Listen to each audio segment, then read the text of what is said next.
사기와 추행 혐의로 재판을 받고 있죠. 국가혁명당 허경영 씨가 아내를 잃은 자신의 지지자에게 무려 36억 원을 주겠다고 약속했던 일로 소송을 벌이고 있다고 합니다. 30억이 넘는 거액을 주겠다. 36억. 무슨 일이 있었던 건데요? 네, 이게 헤럴드 경제가 판결문을 입수해서 보도한 내용인데요. 허 씨의 열렬한 지지자였던 남성 A 씨가 있었습니다. 그런데 지난 2022년 3월에 배우자와 함께 이 한국에 입국을 했는데 경기도 양주시에 있는 허 대표의 종교시설 하늘궁에 머물렀다고 합니다. 그런데 이때 A 씨의 이 배우자가 코로나19 감염으로 사망을 했다고 하거든요. 코로나에 걸려서. 네, 그런데 이 A 씨는 허 씨 측에 허경영 대표 이 조치가 잘못됐다고 주장을 하고 있습니다.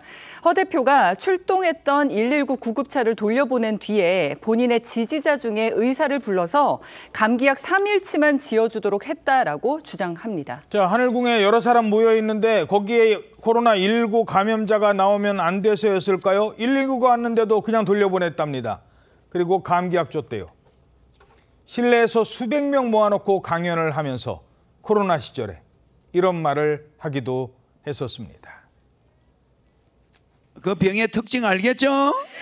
그러려면 물을 많이 마셔야 되고 그 물에다가 허경영 하면 됩니다. 그러면 코로나는 꼼짝 못한다. 알겠죠? 물에다가 허경영. 물론 10번 하면 더 좋지. 물 먹으면 되는데 한 번만 허경영 해도 이게 들어가서 코로나 절단 내버려. 자, 한때는 허경영 씨의 지지자였지만 저렇게 물에다가 허경영 10번을 치면 안 걸린다고요? 잘못된 조치를 받고 아내가 사망을 한 겁니다. 남편, 이때부터 소송전이 시작됐다고요? 네, 해당 보도에 따르면 전 지지자 A씨는 제대로 된 치료를 받지 못한 상태로 방치된 결과 배우자가 사망에 이르게 됐다며 법적인 책임을 물었다고 합니다. 또 허 씨에게 경영상 문제점이 있다고 지적을 하면서 사기와 명예훼손 혐의로 고소를 했고요. 사업자금 명목으로 지급한 5억 원도 돌려달라는 소송을 냈습니다. 이 소송 과정에서 보복 폭행 혐의로 추가로 고소장을 제출하기도 했습니다. 자, 이렇게 막 고소가 들어가자 결국 허경영 씨 측에서 합의합시다.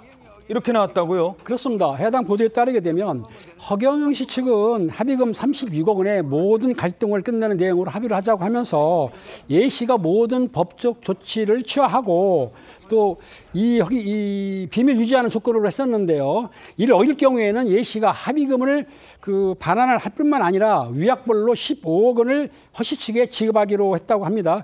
허 씨는 지난 2023년 5월 합의금 중 일부 10억 원을 A 씨에게 지급을 했고요. 나머지 상금 26억 원은 1개월 후에 지급하기로 약정을 했었습니다. 10억을 먼저 준 겁니다.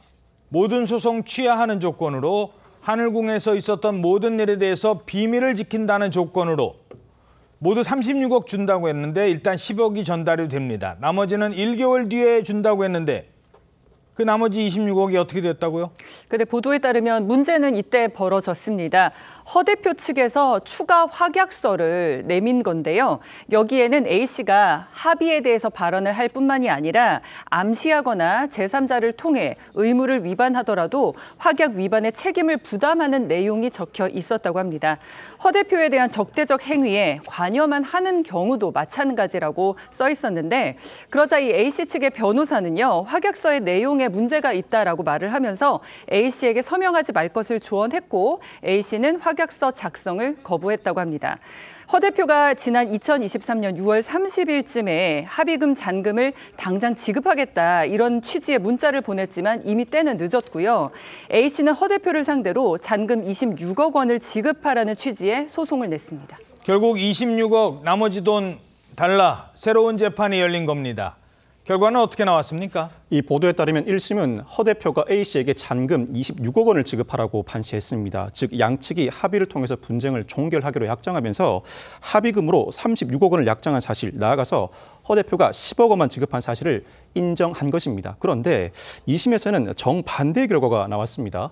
A 씨가 허 대표 측에 위약벌과 이미 받은 합의금을 합한 금액을 지급하라는 판결이 선고되었는데 A 씨는 합의 직후에 사기 고소를 취하하면서도 약 일주일 뒤에 고소 취소는 허 대표의 억압 억압에 의한 것이었다면서 수사기관에 계속 수사해달라고 요청을 했다고 합니다. 재판부는 이를 두고 A씨의 행위는 합의서에서 정한 의무를 위반한 것이라고 판단한 것인데 A씨는 곧장 대법원에 상고했습니다. 아마 대법원 심리 과정에서는 합의서 내용에 위반한 행위가 맞는지, 나아가서 이 위약벌이 지나치게 과도한 것으로서 반사회 질서 법률 행위인지 여부가 쟁점으로 불거질 것으로 전망됩니다.